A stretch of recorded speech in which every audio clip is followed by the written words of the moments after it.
Hi everyone! Welcome back to our channel. For today's video guys, magluluto ako ng drumstick in oven. Ayan, may 7 piraso ako na drumstick.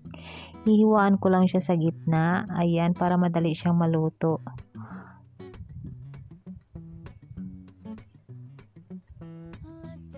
Ayan, tapos na natin mahiwa lahat.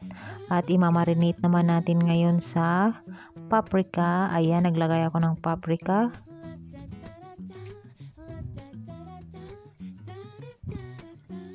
Tapos, garlic powder. Ayan, mas maraming garlic powder. Masarap talaga siya guys.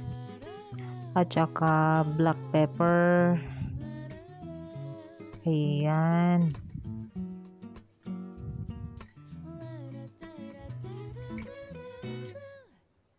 At maglalagay din ako ng asin. Kunting asin lang. At saka magic sarap. Ayan, para malasa yung natin, drumstick.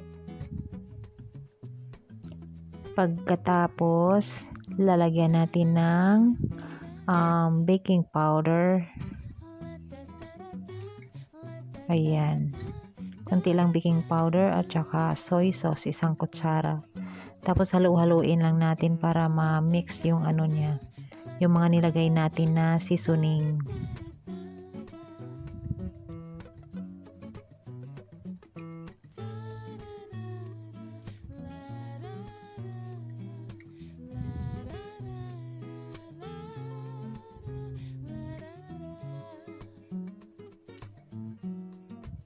Ayan na siya guys.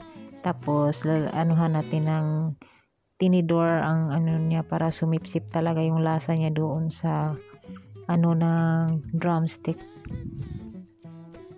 Pagkatapos mag-prepare, ilagay na natin sa oven. Ayan.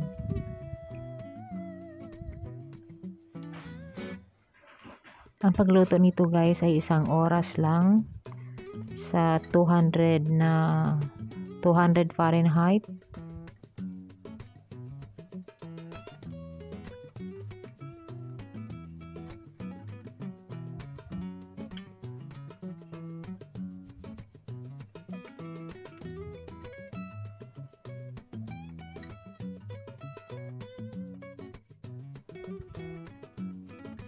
Ayan na siya guys. Tapos na natin ma-file doon sa loob.